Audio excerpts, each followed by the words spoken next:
Assalamualaikum warahmatullahi wabarakatuh. Halo, berjumpa lagi dengan channel saya. Pada video kali ini saya akan berbagi informasi mengenai dokumen atau data dukung apa saja yang harus disiapkan oleh program studi, ya, sekali lagi oleh program studi pada saat asesmen lapangan oleh Lamdik.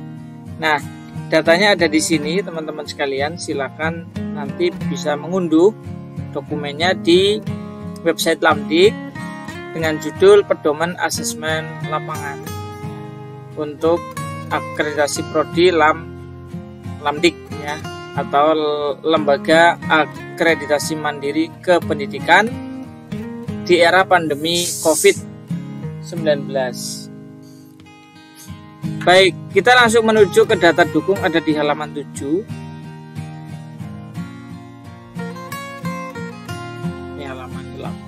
Nah, ini halaman 7.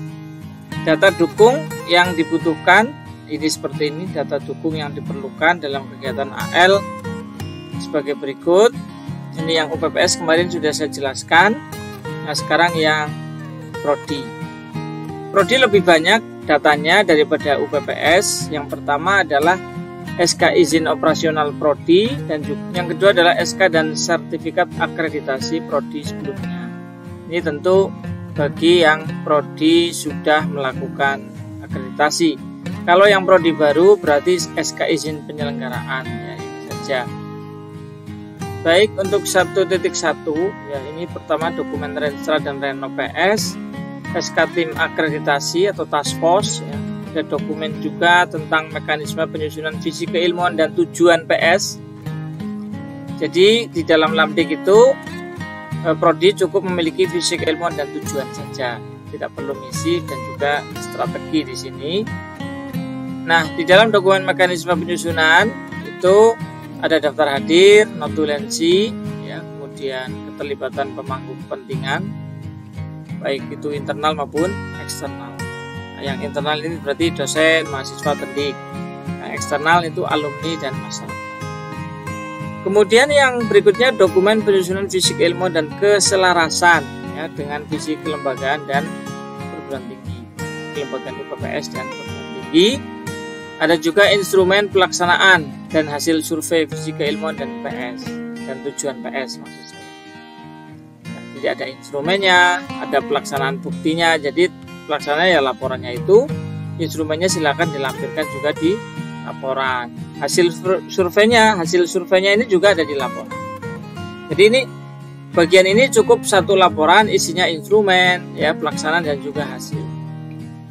Kemudian yang berikutnya adalah dokumen strategi pencapaian visi keilmuan dan tujuan PS. Ini ada strategi pencapaian, jadi disendirikan. Kemudian SK penetapan visi keilmuan. Jadi visi keilmuan seperti apa silakan ditetapkan melalui SK, baik itu SK dekan, ya, atau mungkin langsung SK rektor, ya, tidak masalah. Kalau UPPS-nya di sekolah tinggi ya SK ketua, ya, ketua sekolah tingginya.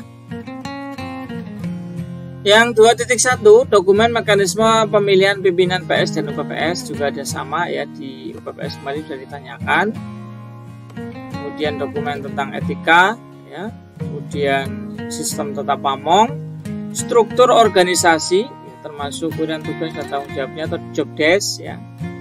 Kemudian instrumen penilaian kinerja dosen dan pendidik kemarin juga sudah ditanyakan di UPPS, bisa saja jadi satu, bisa saja, ya. Kemudian dokumen Renstra dan Reno PS tadi sudah ditanyakan, dan juga SOP, ya, dokumen SOP apa saja, digabungkah atau dipisah-pisah silakan nanti ditunjukkan. Kemudian dokumen tentang jaminan mutu, struktur organisasi penjaminan mutu, kemudian tugas tim penjaminan mutu, ya, juga dokumen mutunya apa saja, yang 4 dokumen SPMI itu, yaitu kebijakan mutu atau kebijakan SPMI, manual mutu atau manual SPMI, kemudian standar mutu atau standar SPMI, dan juga formulir mutu atau formulir SPMI. Dokumen hasil audit mutu internal, dokumen monef hasil penjaminan mutu, bukti tindak lanjut temuan, dan juga dokumen keterlaksanaan siklus PPEPP dan pelaksanaan penjaminan mutu. Itu yang 2.3. Sekarang masuk ke mahasiswa. Jangan lupa disiapkan dokumen sistem penerimaan atau seleksi mahasiswa baru, mulai dari kebijakan, kriteria, instrumen, dan sistem. Ini juga kemarin sudah ditanyakan di UPPS. Silakan, ini bisa jadi satu ya, laporannya nanti ditunjukkan ulang ya. Kemudian dokumen upaya peningkatan animo, sosialisasi dan sebagainya baik dalam dan luar negeri.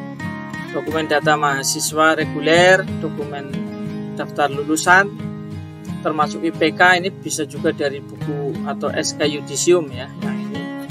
Kalau data mahasiswa mungkin dari sistem informasi akademik ya, silakan diunggah atau diunduh begitu.